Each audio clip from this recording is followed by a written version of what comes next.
జై శ్రీకృష్ణ. మనం రుక్మిణి మాత పుస్తకంలో 12వ అధ్యాయానికి చేరుకున్నాము. ఈ అధ్యాయం పేరు అంజలిస్ టేల్, అంటే అంజలి చెప్పిన కథ. గత అధ్యాయంలో మనము సుభద్రను దుర్యోధనుడికి పెళ్లి నిశ్చయమైందని చెప్పి, సుభద్ర ఏమో రుక్మిణి మాత సహాయం కోరుతూ తన వద్దకు రావడము, సుభద్రకి రుక్మిణి మాతకి చాలా అనురాగం ఉంది అని చెప్పి మనకి తెలుస్తోంది ఆ కథ ద్వారా. అంటే తన యొక్క ప్రాబ్లం వచ్చినప్పుడు మాత దగ్గరికి వస్తుంది, రుక్మిణి మాత దగ్గరికి సుభద్ర. అప్పుడు రుక్మిణి మాత తనకి సహాయం చేయడం, దివ్యలీల కృష్ణుడు తర్వాత రుక్మిణి మాత ఒక దివ్యలీల చేసి అర్జునుల వారికి సుభద్రకి వివాహం చేయడము మనకి తెలిసిందే. రహస్య వివాహము వాళ్ళది కూడా జరుగుతుంది. అలా వాళ్ళు అంటే ఇక్కడ ఈ కథలో డీనా మెరియం గారు సుభద్ర గురించినటువంటి కొద్దిగా వివరణ ఇచ్చారు. అసలు సుభద్ర ఎవరు, రుక్మిణి మాతకి తనకి ఉన్న సంబంధం ఏంటి అని. అది మనకి కొంచెం కొత్త కోణంలో ఉందన్నమాట. అది ఏంటంటే సుభద్ర గత జన్మలో త్రిజటగా జన్మ తీసుకుంది. తను మన సీతమ్మ వారుగా ఉన్నప్పుడు ఆ నారాయణి చాలా తనకి మనకి తెలుసు కదా కదంతా, చాలా తనకి సేవలు చేస్తుంది. తనని ఎప్పుడు కనిపెట్టుకుని అంటే చూసుకుంటూ ఉంటుంది. యుద్ధంలో జరిగే పరిస్థితులన్నీ కూడా సీతమ్మకి ఆమెకు అంతరంగంలో తెలుసు, కానీ త్రిజట వచ్చి అన్ని సీతమ్మకి చెప్తూ ఉంటారనమాట. ఎప్పుడు ఆవిడ్ని కనిపెట్టుకొని ఉంటారు.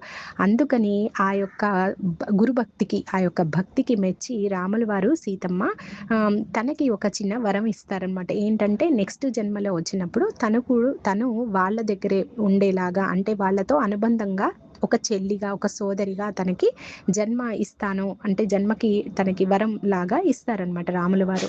అలా సీతమ్మ కూడా ఒక వరం ఇస్తారు. ఏంటంటే తన భర్త చనిపోతాడు ఆ యుద్ధంలో, రామరావణ యుద్ధం జరుగుతున్నప్పుడు త్రిజట భర్తని కోల్పోతుంది. కాబట్టి ఆమె ఏం చెప్తారంటే ఆ యొక్క బాధని చూసి, నీకు వచ్చే జన్మలో మంచి భర్త, నువ్వు ఎవరైతే కోరుకుంటావో నీ మనసుకి తగిన, నీ హృదయానికి తగిన భర్తని నువ్వు కోరుకునేలాగా దానికి నేను సహాయం చేస్తాను అని చెప్పి సీతమ్మ చెప్పారని చెప్పి మనకి ఇందులో రాశారనమాట.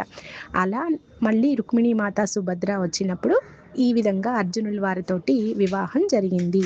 అది మనము గత అధ్యాయంలో చూసాం. ఇప్పుడు మనము ఈ అధ్యాయంలో మనం ఏం చూస్తాము అంటే అంజలి ఏం కథ చెప్తోంది. ఈ కథ చాలా ఆసక్తిగా ఉంటుంది. దీంట్లో మనము తీవ్రమైనటువంటి సాధన, కోపం యొక్క పర్యవసానాలు ఇవన్నీ కూడా మనము ఈ కథలో చూస్తాం. సరే, మనం కథలోకి ప్రవేశిద్దాం.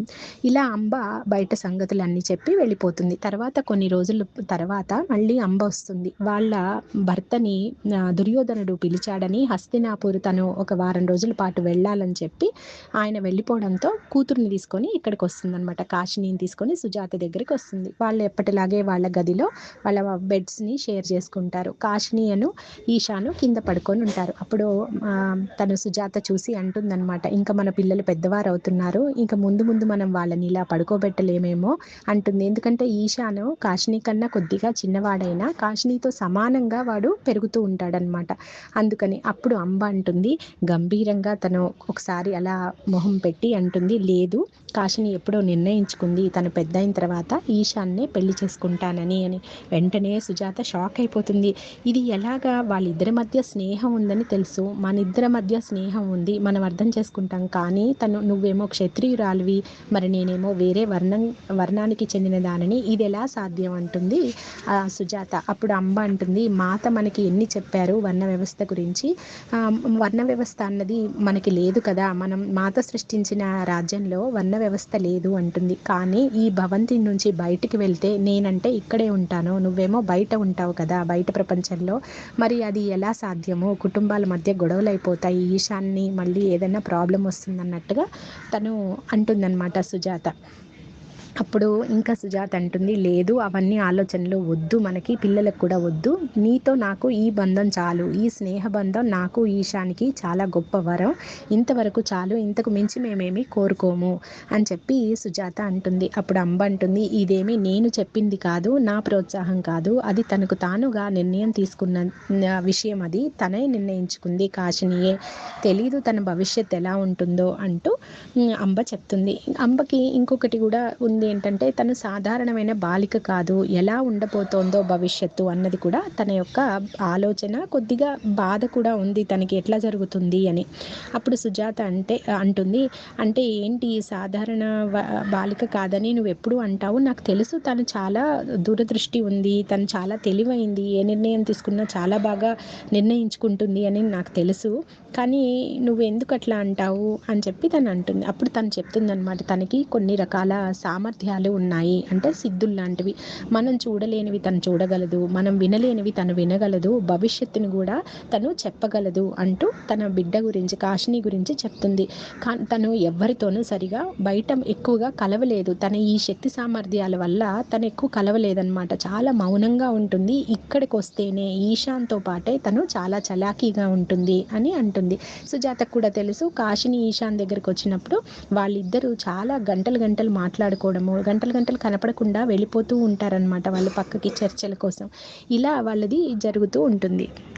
అప్పుడు సుజాత తన సందేహాన్ని వెలిబుచ్చుతుంది. అంటే కాశిని ఏమైనా అవ్వలాగనా, అంటే సీర ఒకవేళ దార్శనికురాలా అన్నట్టుగా అడుగుతుందనమాట. అంటే అవును అని చెప్తుంది. ఈ విషయాన్నే నేను అంజలితో కూడా ఒకసారి నేను చెప్పాను, తనకి ముందే తెలుసు కాశిని ఇలాగా అని చెప్పి, అంజలికి ముందే తెలుసు. తనేం ఆశ్చర్యపోలేదు. అప్పుడు తను ఇంకా ఒక మాట అన్నది, తనకున్న వరాల్ని ప్రజల మంచి కోసం తను తెలివిగా ఉపయోగించాలి అని చెప్పి. కానీ ఇవన్నీ నాకు తెలీదు, తను సాధారణ వివాహం చేసుకుంటుందా, బంధంలో ఉంటుందా అన్నది నా బెంగ అని చెప్పి తను అన్నదనమాట. అప్పుడు మళ్ళీ ఇంకొకటి ఏంటంటే, అంజలి మన అంబకి భయం ఏంటంటే వాళ్ళ నాన్న రాజకీయ లబ్ధి కోసం తన వివాహ బంధాన్ని కూడా వాడుకుంటాడు, అతను అలాంటి వాడు అంటూ కొద్దిగా బాధపడుతుంది సుజాత దగ్గర. ఆ తర్వాత పిల్లలు పడుకుంటారు. వీళ్ళిద్దరూ కలిసి ఈ రాత్రిపూట ఆ ఉద్యానవనంలో అంబికాదేవి దగ్గరికి వెళ్తారనమాట. అక్కడ అంజలి కూర్చుని ధ్యానం చేస్తూ ఉంటుంది, చేయడానికి ఉపక్రమిస్తుంది, ధ్యానం చేద్దాము అని చెప్పి. అప్పుడు వీళ్ళిద్దరు రాగానే వాళ్ళు ముగ్గురు కలిసి అక్కడ అంబికాదేవికి, అంటే ఆ పార్వతీమాత విగ్రహానికి కాసేపు వాళ్ళు ప్రార్థన చేసుకొని అక్కడ కూర్చుంటారనమాట. అప్పుడు వాళ్ళకి కాస్త టైం దొరుకుతుంది కాబట్టి అంజలిని అంబ అడుగుతుంది, నువ్వు అసలు ఇక్కడికి ఎలా వచ్చావు, నీ కథ చెప్పు అని చెప్పి తను అడుగుతుందనమాట. అప్పుడు అంజలి తన కథ చెప్పడం ప్రారంభిస్తుంది. ఎక్కడి నుంచి మొదలు పెట్టాలి, నేను మొట్టమొదటి నుంచి మొదలు పెడతాను, నేను గత కాలంలోకి వెళ్ళవలసి ఉంటుంది, సీతమ్మ కాలంలోకి వెళ్ళవలసి ఉంటుంది అని చెప్తూ తన కథని స్టార్ట్ చేస్తుందన్నమాట. తను ఒక యుక్త వయసులో ఉన్నటువంటి యువతి, తనకి ధ్యాన సాధన మీద చాలా ఎక్కువ మమకారం, తను అలా ధ్యాన సాధన చేసి యోగిని అయ్యిందనమాట. అలాంటి స్థితిలో తను మైత్రేయికి, మాత మైత్రేయికి, తర్వాత మన సీతమ్మకి చాలా దగ్గర అనురాగం చాలా ఎక్కువ అనమాట. ఎందుకంటే జనక మహారాజు గారికి యాజ్ఞవల్క మహర్షికి ఇద్దరికి కూడా చాలా అవినాభావ సంబంధం ఉంది. అంటే వాళ్ళిద్దరూ చాలా ఫ్రెండ్స్ లాగా ఉండేవారనమాట. అందుకని యాజ్ఞవల్కుడి భార్య అయిన మాతా మైత్రేయి కూడా సీతమ్మతో అలాగే బంధం కొనసాగించేవారు. చాలా ఆవిడికి అంటే ఇన్స్ట్రక్షన్స్ లాంటివన్నీ ఇస్తుండేవారనమాట మాతా మైత్రేయి. ఈ అంజలి ఒక శిష్యురాలు, మైత్రేయి మాతకి ఒక శిష్యురాలు అనమాట. అలా వాళ్ళు, అంటే సీతమ్మ దగ్గర మన అంజలి కూడా ఉంటూ ఉండేది అనమాట. అంటే తనకి తెలుసు సీతమ్మ, జనక మహారాజు, మాత మైత్రేయి, యాజ్ఞవల్కుడు వీళ్ళందరితోటి తనకి సంబంధం ఉందన్నమాట. సీతమ్మ వివాహం తర్వాత, అంటే సీతమ్మ వెళ్ళిపోయిన తర్వాత తాను, అంటే ఈ అంజలి, ఈ యువతి ఆ గురుమాతతోటి, మాత మైత్రేయిని మనము గురుమా అంటాము, గురుమాతతోటి ఎక్కువ సమయం గడుపుతూ ఉండేది. మాత అప్పుడు, అంటే మైత్రేయి గురుమా ఎక్కువగా ఆడవాళ్ళని, అంటే మనకి మహిళల్ని మాత్రమే ఆమె శిష్యురాలుగా అంగీకరించేదనమాట. ముందు ఆమె పురుషుల్ని కూడా తీసుకున్నారు, కానీ తర్వాత ఏవో చిన్న చిన్న మనస్పర్ధలు రావడము, వాళ్ళు అక్కడ ఉండలేకపోవడం అదంతా జరిగిన తర్వాత పురుషులనేమో యాజ్ఞవల్క్యుడు సాధన కోసం, శిక్షణ కోసం తీసుకునేవారు, ఆడవాళ్ళనేమో మాత మైత్రేయి తీసుకునేవారు అనమాట. అలా వాళ్ళిద్దరూ కలిసి కొంతమందిని తయారు చేస్తూ ఉండేవారు.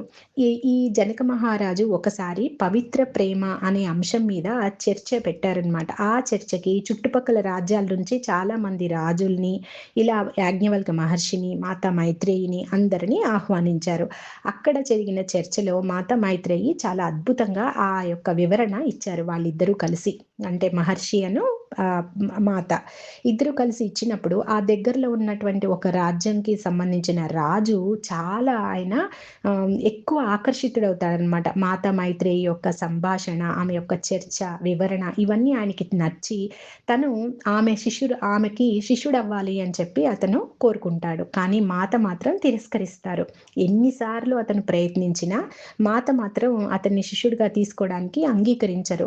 అతను అలా అభ్యర్థిస్తూనే ఉంటారు. ఇంకా సరే అని చెప్పి మాత ఏం చేస్తారంటే తన శిష్యురాల్ని తీసుకొని దూర ప్రాంతాలకి వెళ్ళిపోతుంటారు. అడవుల్లోకి, ఆ పక్కన పల్లెల్లోకి. అంటే మేము ఇలా సాధన చెయ్యాలి, ఇది నీకు కుదరదు. కాబట్టి నువ్వు రాజ్యంలోనే ఉండు అని. కానీ ఆ రాజు ఏం చేస్తాడు, మాత ఎక్కడ ఉంటే అక్కడికి ఇతను ఎత్తుక్కొని వెళ్ళిపోతాడు. మాత మైత్రేయి దగ్గరికి వెళ్ళిపోతుంటాడు. అతనికి ఇంకా రాజ్య అభిలాష ఉండదు. రాజ్యంలోకి వెళ్ళడనమాట. ఈమె శిష్యుడిగా అంగీకరించకపోయినా సరే అలా చుట్టూ తిరుగుతూ ఉంటాడు, అభ్యర్థిస్తూనే ఉంటాడు.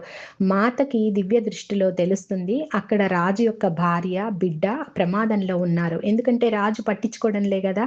వేరే రాజ్యానికి సంబంధించిన వారు వాళ్ళ మీదకి దాడి చేస్తారనమాట.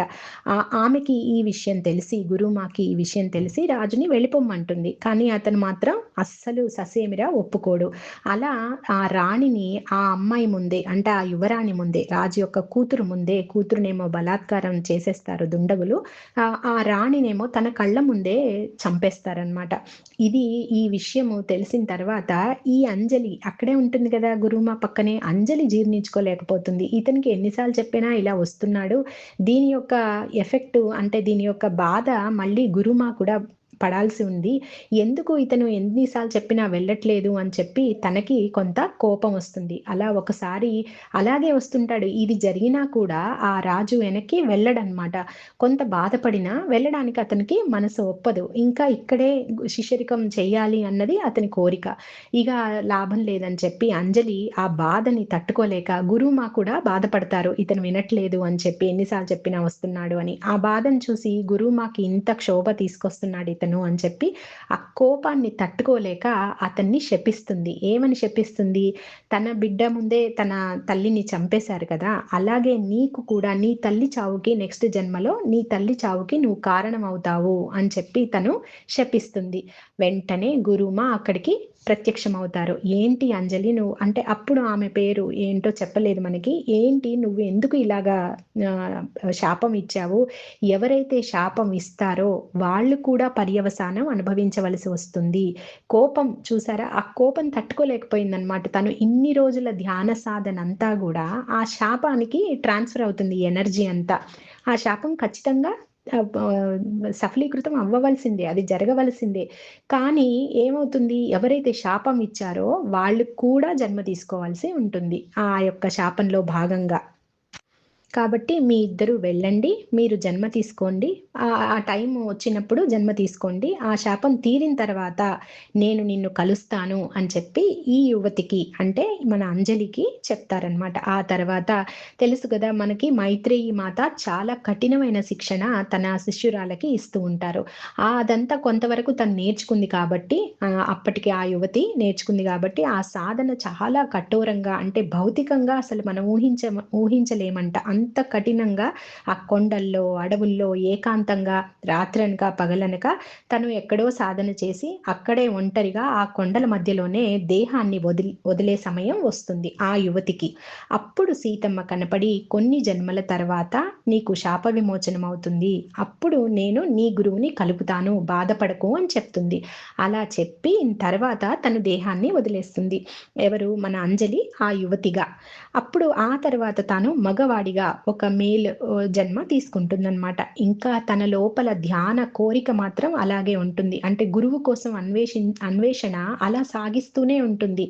ఒక్కసారి పాత తప్పింది, ఆ గురువు ప్రేమ తను చూసింది, కానీ తన గురువు మళ్ళీ కావాలనుకుంటుంది. ఎప్పుడైతే ఈ జన్మకు వస్తుందో మగవాడిగా, తను గత స్మృతులు ఏవి గుర్తుండవు. ఒకటే గుర్తుంటుంది, ఏంటి అంటే ధ్యానం చేయాలి, ధ్యానం నేర్చుకోవాలి, ఇంకా ఏదో జ్ఞానం పొందాలి అన్న ఆ ఒక్క ఆలోచనే తప్ప ఏం చేయాలి, ఎలా చేయాలి, నాకెవరు నేర్పిస్తారు అనుకుని అప్పుడు గురువు యొక్క అన్వేషణని తీవ్రంగా కొనసాగిస్తుంది. కానీ ఆ జన్మకు కూడా తనకి గురువు లభించరనమాట. అలా ఎన్నో జన్మలు తను గడిపేస్తుంది ఈ తీవ్ర అన్వేషణలో, గురువు పట్ల అన్వేషణలో.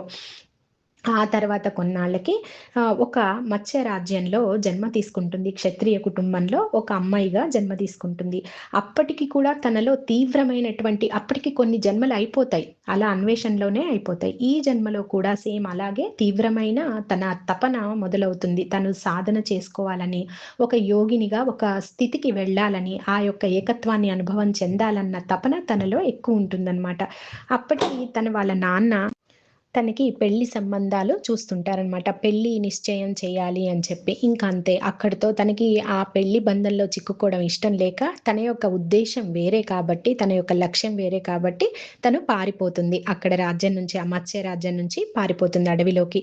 అక్కడే ఒక చిన్న కుటీరం లాంటిది తను ఏర్పాటు చేసుకొని, తనకి ఏమీ తెలీదు. ధ్యానం ఎలా చేయాలో తనకి అంతగా తెలీదనమాట. అప్పుడు తీవ్రంగా మాత్రం కోరికుంటుంది చెయ్యాలని. ఎలా చేయాలని తెలీదు. చూసారా? మనకి ధ్యానం ఎలా చేయాలో చెప్తున్నా గూడా మనమేమో చేయలేకపోతున్నాం. తనకి ఎలా చేయాలో తెలియకపోయినా కళ్ళు మూసుకొని కూర్చుంటుంది. అంతే 24 గంటలు అలా కళ్ళు మూసుకొని కూర్చుంటుంది. తనకే తెలియకుండా తన లోపల ఇంతకు ముందు గత జన్మలో తను చేసి ఉంది కాబట్టి ధ్యాన సాధన ఆటోమేటిక్‌గా తనకి ఆ యొక్క స్థిర ఆసనం వస్తుందనమాట. గంటలు గంటలు కూర్చోగలుగుతుంది. నెమ్మదిగా తన లోపలి గత స్మృతులు, గత జన్మలో తను అంటే చాలా జన్మలకు ముందు తను మాతా మైత్రేయి చెప్పినటువంటి ప్రక్రియలు అవన్నీ మెల్లమెల్లగా ఒక్కొక్కటి తనకి తెలియనారంభిస్తాయి. అప్పుడు ఇంకా ఎక్కువ తీవ్ర సాధన తనకొక ప్రక్రియ తెలియగానే దాని మీద దృష్టి నిలిపి ఇంకా ఎక్కువ సాధన చేస్తూ ఉంటుందన్నమాట. అప్పుడు అంజలి చెప్తున్నారనమాట. "అప్పుడు గనక మీరు నన్ను చూసినట్టయితే మీరు నన్ను గుర్తుపట్టలేకపోయేవారు. నాకంతా జడల వరకు మన మోకాళ్ళ వరకు జడలు కట్టిపోయి ఉండేది. చాలా తక్కువ దుస్తులు నేను ధరించి ఉండేదాన్ని. నన్ను చూస్తే మీరు గుర్తుపట్టలేరు" అంటూ నేను నా దృష్టిలో అంటే ఆ యొక్క అంజలి ఆ యొక్క అప్పుడు ఉన్నటువంటి అంజలి దృష్టిలో యోగత్వం అంటే జనారణ్యం అంటే జన ఆవాసాలతో సంబంధం లేకుండా ఎక్కడో ఏకాంతంగా ఆత్మానుసంధానంలో గడపడం అని తన యొక్క నమ్మకం అన్నమాట. తనకది తెలుసు. అలాగే చెయ్యాలి అని తనకొక భావన ఉండేది. అలా తను తన సాధనని తీవ్రతరం చేస్తూ ఉంటే అప్పుడు తనకొక విషయం అర్థమైందేంటంటే, ఇంకా గాఢమైన స్థితుల్లో, ఇంకా అద్భుతమైన ప్రక్రియల్లోకి నన్ను ప్రవేశపెట్టడానికి గురువు సహాయం అవసరం. మళ్ళీ గురువు కోసం అన్వేషణ మొదలైందనమాట. గురువు సహాయం అవసరమని గురువు కోసం చాలా సంవత్సరాలు తను పరితాపం చెందుతుంది ధ్యానంలోనే. అలా ఒక రోజున ఒక మహిళా యోగిని ఎంతో గొప్ప తేజస్సుతోటి తన యొక్క కుటీరం దగ్గరికి వస్తారనమాట. ఆవిడ ఎవరు ఏంటి అన్నది తనేమి అడగదు. ఎందుకంటే ఆ తేజస్సుకి తను ముగ్ధురాలైపోతుందనమాట. అప్పుడు ఆ మాత ఎవరైతే వచ్చారో యోగిని ఆవిడ తినకి రహస్యమైన సాధనలోకి దీక్ష ఇస్తారు. చాలా రోజులు ఆమెతో పాటు ఉంటారనమాట ఆ యోగిని. ఉండి ఆమె పూర్తిగా తనకి తెలియవచ్చే వరకు ఆ యొక్క ప్రక్రియ గురించిన వివరణ అంతా చెప్తూ ఆ సాధనకి సంబంధించిన రహస్యాలన్నీ చెప్తారు.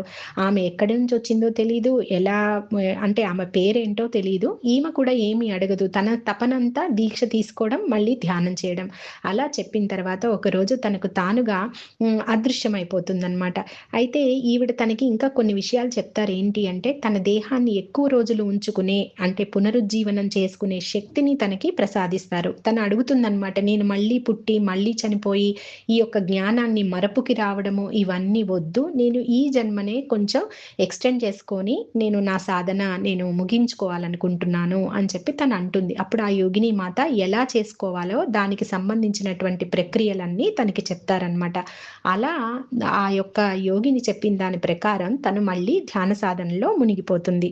ఆ యోగిని మాత వెళ్ళిపోయిన తర్వాత తను తీవ్ర సాధన చేసి తను ఒక స్థితికి చేరుకుంటుంది. ఏదైతే తను ముందు అనుకున్నదో ఆ యొక్క కొంత స్థితి తనకి వస్తుందన్నమాట. అప్పుడు మళ్ళీ యోగిని మాత తనకి దర్శనమవుతారు. అప్పుడు ఇంకా కొన్ని ధ్యాన సాధనలని నేర్పించిన తర్వాత ఆవిడ అంటారు, "సరే ఇప్పుడు నువ్వు నా కర్తవ్యంలో పాల్గొనడానికి సిద్ధమయ్యావు" అని చెప్పి తను చెప్తారనమాట. అలా చెప్పిన తర్వాత తను చూస్తుండగానే మళ్ళీ తను అదృశ్యమైపోతారు. ఇలా అని నువ్వు రెడీ అయ్యావు అని చెప్పి ఆవిడ అదృశ్యమవుతారు. ఏం జరుగుతుందో తనకు తెలీదు. మళ్ళీ ధ్యానం తను చేస్తూనే ఉంటుంది అంజలి. అలా కొన్ని రోజులు గడిచిన తర్వాత ఒక రాజసం ఉట్టిపడేలాగా ఒక యువతి మంచి బట్టలు వేసుకొని అంటే ఒక రాజదర్పం ఉట్టిపడేలాగా ఒక యువతి తన కుటీరం దగ్గరికి వస్తారనమాట. అప్పుడు తిను అనుకుంటుంది, ఇదేంటి ఈ అమ్మాయికి ఇక్కడేం పని? ఇంత గొప్ప స్థితిలో ఉన్న అంటే ఆభరణాలు అవన్నీ ఉంటాయి గదా! చూసి ఇలాంటి అమ్మాయి అరణ్యంలో ఏమైనా తప్పిపోయి వచ్చిందా? లేకపోతే ఆ రాజ మర్యాదలు వాటి వాటి మీద ఏమైనా ఆమెకి విరక్తి చెంది వచ్చిందేమో అనుకొని ఆవిడకి కొంత నీరు, ఫుడ్ అంటే ఆహారము ఇస్తారనమాట. అప్పుడు ఆమె తిరస్కరిస్తూ ఆ యొక్క రాజకుమారి లాంటి అమ్మాయి తిరస్కరిస్తూ ఏమంటారంటే, చాలా బాగా తెలిసినట్టుగా నిన్ను తీసుకెళ్ళడానికి వచ్చాను అని చెప్తుంది. అప్పుడు ఈమె అనుకుంటుంది అంజలి, బయట గుర్రం లేదు, రథం లేదు, అసలు ఈమె ఎవరో తెలీదు అంటూ నేను ఎక్కడికి రాలేను అంటుంది. లేదు, నువ్వు పట్టణంలోకి రావాలి నాతో పాటు అని చెప్పి ఆవిడ అడుగుతారనమాట. నేను రాలేను, నాకు ఒక కుటీరం ఉంది, నాకు ఒక ఆశ్రమం లాగా నేను సాధన చేసుకుంటున్నాను, నాకు సిటీతో పని లేదు, అంటే ఆ పట్టణంతో నాకు పని లేదు అని చెప్పి తను అంటుంది. అప్పుడు అంజలి అంటుంది ఇలాగా. అప్పుడు ఆవిడ రాజకుమారి ఏమంటారు అంటే నవ్వుతూ, నీ కోసం నేను వెతుక్కుంటూ వచ్చాను, సరే అయితే నువ్వు నన్ను వెతుక్కుంటూ రా అంటూ అదృశ్యమైపోతుంది. అప్పుడు ఏంటి ఇలా చెప్పింది? అప్పుడు తనకు అర్థమవుతుంది, వచ్చింది మామూలు వ్యక్తి కాదు, అసాధారణమైన అలౌకికమైనటువంటి ఒక మాత అని చెప్పి. ఎవరై ఉంటారు అనుకుంటుంది. ఆ తర్వాత కొన్ని రోజులకి ఇలా తను ఎప్పుడు ధ్యానం చేస్తున్నా ఆ యువతి కనిపిస్తూ ఉంటుందన్నమాట తనకి. ధ్యానంలోనూ కనిపిస్తుంది. మామూలుగా ఉన్నప్పుడు కూడా ఆ దృశ్యాన్ని మర్చిపోలేకుండా పోతుంది. అప్పుడు తనకి అర్థమవుతుంది, వచ్చింది ఏమైనా ఇంద్రుడి భార్యనా? ఎందుకంటే ఇంద్రుడు ఏంటి, చాలామంది యోగుల్ని పరీక్ష చేసే ఒక పరీక్ష, మనకెలా పరీక్ష ఉంటుందో ఇంద్రుడు ఆ పరీక్ష పెట్టే ఇన్విజిలేటర్ అలాంటి వాడనమాట, ఎగ్జామినర్. సో, ఆ ఇంద్రుడు ఆ ఇంద్రుడి యొక్క భార్య ఏమైనా వచ్చిందేమో అని చెప్పి తను అనుకుంటుంది. దేవలోకం నుంచి ఇంద్రాణి నన్ను పరీక్ష చేయడానికి వచ్చిందా అనుకుంటుంది. ఆ తర్వాత తనకు అర్థం కాదు ఎవరు అన్నది. అలా తను ధ్యానంలోనూ, నిద్రలోనూ ఆవిడ కనిపిస్తూ ఉంటుంది. ఒకరోజు చూస్తేనేమో తన కుటీరం బయట మంచి దుస్తులు పెట్టి ఉంటాయన్నమాట. అంటే రమ్మని ఇంకా. అప్పుడు తను ఆలోచించి లేదు, నేను ఆవిడెవరో ఎత్తుక్కుంటూ వెళ్ళవలసిందే అనుకొని ఆ దుస్తులను తను ధరించి జడంతా కత్తిరించుకొని కొంచెం అందరూ చూసినా భయపడకుండా తాను అట్లా సిద్ధం చేసుకొని తను ఆమె కోసం వెతకడం ప్రారంభిస్తుంది. అలా రాజ్యాలు అన్నీ వెళ్తూ ఉంటుంది అనమాట. ఒక్కొక్క రాజ్యం తర్వాత ఒక్కొక్క రాజ్యం వెళ్తూ అక్కడ రాజకుమారి ఎవరు అంటూ వాళ్ళని ఆరా తీస్తూ ఉంటుంది. ఇక తనకి ఎక్కడా ఏమీ దొరకదనమాట. అప్పుడు తను అనుకుంటుంది, పోనీ ద్వారకకి వెళ్దాము, కృష్ణుల వారి సహాయం తీసుకుందాము అని చెప్పి ద్వారకకి వెళ్దామని బయలుదేరుతుంది. ఎప్పుడైతే ద్వారకలో ప్రవేశిస్తుందో అక్కడ ప్రజలందరూ తనకి సహాయం చేయడం ప్రారంభిస్తారు. అంటే తను ఇలా అడగగానే రాజభవనంలో తీసుకెళ్లి దింపుతారనమాట. అలా తను రాజభవనంలోకి ప్రవేశిస్తుంది. అక్కడ ఒక సేవకురాలు అంటారనమాట, మీకోసమే తను వెయిట్ చేస్తున్నారు, రాజకుమారి వెయిట్ చేస్తున్నారు అంటూ తన కోసం అన్ని తినుబండారాలు, పానీయాలు అన్నీ ఇస్తుందనమాట. తను ఎంతో ట్రావెల్ చేసి అలసిపోయి ఉంటాడు కాబట్టి ప్రయాణించి తను అవన్నీ తీసుకొని కాస్త సేదదీరుతాడు. ఆ తర్వాత తను లేచేటప్పటికి ఆ రాజకుమారి రుక్మిణీ మాత ఎదురుగా ఉంటారనమాట. అది చూసి తను ఆశ్చర్యపోతారు. ఎందుకంటే తను చూసిన రాజకుమారి దర్పంగా ఉన్నటువంటి రాజకుమారి కాదు ఆవిడ. మరి ఎవరు? తనకి యోగ సాధనలన్నీ నేర్పించినటువంటి ఆ యోగిని, ఆవిడే ఈ రాజకుమారి అన్న విషయం తనకు అర్థమవుతుంది. ఏ ఉద్దేశంతో నన్ను ఇక్కడికి రప్పించారు అంటూ ఆశ్చర్యపోతాడు. ఆశ్చర్యపోతుంది అంజలి రూపంలో ఉన్నటువంటి అంజలి లాగా ఉన్న ఒక యువతి అనమాట. అప్పుడు యువతి అంజలి అని మనం పేరు పెట్టుకుంటున్నాం అంతే. ఆ యొక్క మాత ప్రెజెన్స్ కి అంజలికి అప్పుడు అన్ని జ్ఞాపకాలన్నీ, తన గత జ్ఞాపకాలన్నీ గుర్తొస్తాయన్నమాట. అప్పుడు గుర్తొస్తుంది సీతమ్మ చెప్పిన మాట, తన గురువుని ఈ జన్మలో కలుపుతాను అని చెప్పిన మాట తనకి గుర్తొస్తుంది. అంటే ఒక యుగం గడిచిపోయింది అయినా కూడా సీతమ్మ రుక్మిణీ మాత రూపంలో ఆ మాటని నిలబెట్టుకుంటున్నారు అని. అప్పుడు తను అంటుంది, ఏకాంతంగా దూరంగా వెళ్ళి సాధన చేయడము, ప్రజలతో అనుబంధం లేకుండా ఉండడము అన్నది ఇప్పుడు సరి అయినది కాదు అని చెప్పి రుక్మిణీమాత చెప్తారు. కానీ ఎన్నో జన్మలు ఏకాంత సాధన చేసి ఉంది కదా అంజలి, అందుకని మాత చెప్తున్నా కూడా కొద్దిగా వ్యతిరేకిస్తుందన్నమాట. లేదు, నేను ఇక్కడ ఉండలేను అన్నట్టుగా. అప్పుడు అంజలి అంటుంది, నేను ఇక్కడ ఉండలేకపోతాను, ఎందుకంటే అన్ని కుసంస్కారాలు, రకరకాల మోహాలు, వీటి మధ్యలో మళ్ళీ నేను ఉండదలుచుకోలేదు అని చెప్పి, దాని గురించిన సందేహాలు కూడా నాకు చాలా ఉన్నాయి అని చెప్పి అంజలి అంటుంది. అప్పుడు మాత అంటారనమాట, నువ్వు కొన్ని వారాల పాటు నాతో పాటు ఉండు, అయినా నీకు తిరిగి వెళ్ళాలనిపిస్తే అప్పుడు వెళ్ళు అని చెప్పి రుక్మిణీ మాత చెప్తారు. అప్పుడు అర్థమైంది. ఆమెను చూస్తేనే, ఆమె యొక్క ప్రెజెన్స్ అంటే ఆ ఉనికిని చూస్తేనే తను పూర్తిగా ముక్త స్థితిలోనే ఉంటూ, అంటే పూర్తిగా ఏకత్వ స్థితిలో, ఆ అద్భుతమైనటువంటి ముక్త స్థితిలో ఉంటూనే అన్ని పనులు ఎలా చక్కబెడుతున్నారు అన్నది తనకు అర్థమవుతుందనమాట. ఇంకా మాత ఏమంటారంటే, "నువ్వు ప్రపంచంలో తట్టుకొని ఉండలేకపోతే నువ్వు చేసే ధ్యాన సాధనకు అర్థం ఏంటి? అంతే కదా! ఇక్కడున్న ఛాలెంజెస్ అన్నీ తట్టుకుంటూ నువ్వు నిలబడగలగాలి. అప్పుడే నీ ధ్యాన సాధన ఒక మీనింగ్‌ఫుల్, అదొక అర్థవంతంగా ఉంటుంది" అని. ఇది తన మైండ్‌లో ముద్ర అయిపోతుందనమాట అంజలికి. సరే అని చెప్పి ఉంటాను కొద్ది రోజులు అన్నట్టుగా తనతో పాటు ఉంటారు, సీతమ్మతో పాటు.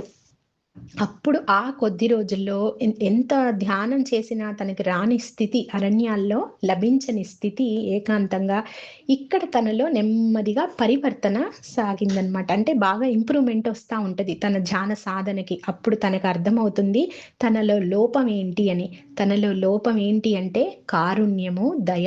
ఈ 2 కూడా తనకి లేవు. అంటే వేదన, బయట ప్రపంచంలో ఎంతో వేదన పడుతున్నారు జీవులు, కర్మచక్రంలో నలిగిపోతూ, జన్మ పరంపరలో నలిగిపోతూ. ప్రాణులు కూడా చాలా అలాగే గడుస్తున్నాయి గదా! మనిషే కాదు, చాలా రకాల ప్రాణులు కూడా అలాగే వేదన పడుతున్నాయి. అలాంటి వారిని, ఎంతో తపశ్శక్తి ఉన్న మనము, అంటే ఇలాంటి యోగులు, మనము కూడా వారికి కొంత సహాయపడాలి. నేను, అంటే అంజలి సొంతంగా నేను స్వార్థపూరితంగా నేను ఆలోచించాను. నా ఒక్కడి ముక్తి కోసము, నా ఒక్కరి ముక్తి కోసమే నేను ఆలోచించాను. ఇది ఎందుకు నేను తెలుసుకోలేకపోయాను? ఒకరి ముక్తి అందరితో కలిపి ఉంటుంది. అంటే ముక్తి అన్నది ఒక్కళ్ళు తీసుకుండం కాదు, అందరితో కలిపి ఉండాలి.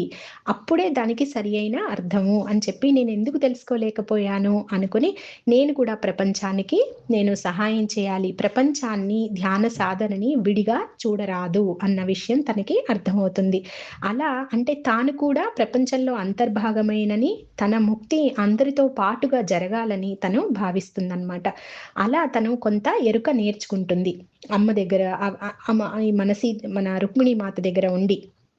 అలా తను మిగతా ఇంకా తను వెనక్కి వెళ్ళదనమాట. ఇక్కడ ప్రజల అవసరాలు గమనించడం, సేవ చేయడం, తర్వాత అమ్మ బోధనలు అంటే రుక్మిణీ మాత బోధన వింటూ తను ధ్యానంలో చాలా ముందుకి వెళ్తుంది. ఇంకా మాతతోటి, రుక్మిణీ మాతతోటి విడదీయలేని బంధం. అది ఇప్పటిది కాదు గదా! సీతమ్మ అప్పటి నుంచి ఉంది. మాతా మైత్రేయితో పాటు ఉన్నప్పటి నుంచి ఉంది. కాబట్టి ఇంకా ఆ బంధం బలపడుతుందనమాట. దాంతో నేను సమాజంలోనే ఉండిపోయాను. అందుకే భవనంలో ఎక్కువ సేపు నేను ఉండలేను. అంజలి చెప్తోంది. నేను ఇలా వచ్చాను. ఇది నా కథ. కానీ నేను రాజభవనంలో ఎక్కువగా ఉండలేను. ఇలా చెట్ల మధ్యలో కూర్చొని ఆకాశంలో ఉన్న నక్షత్రాల్ని చూస్తూ ఇక్కడ ధ్యాన సాధన చేయడం అంబికాదేవి దగ్గర నాకు చాలా ఇష్టం. అందుకే నేను ఎక్కువ సమయం ఈ భవంతిలో గడుపుతాను అని చెప్పి అంజలి తన కథ ముగించింది. అప్పుడు అంబ అడుగుతుందనమాట. మరి మీ గురువుని కలిసారా అని చెప్పి అడుగుతుంది. మరి రుక్మిణీ మాత చెప్పారు కదా కలుపుతాను అని. అప్పుడు తను చెప్తుంది, ఇంకా ఆ రోజు రాలేదు, తొందరలోనే ఉండొచ్చు అని చెప్పి తను అంటుందన్నమాట. సరే అయితే నా కథ కొంచెం తీవ్రంగా, సీరియస్‌గా ఉందేమో. నేను మీకు ఒక సరదా అయిన ఇంకొక కథ మాత గురించి చెప్తాను. సంధ్యా సమయంలోపు మనము ఆ కథని కూడా పూర్తి చేసుకుందాం అంటుంది. ఏంటా కథ అంటే, దూర్వాస మహామునిని రుక్మిణీ మాత కలవడం. అది మరొక అధ్యాయంలో చూద్దాం మనం. జై శ్రీకృష్ణ.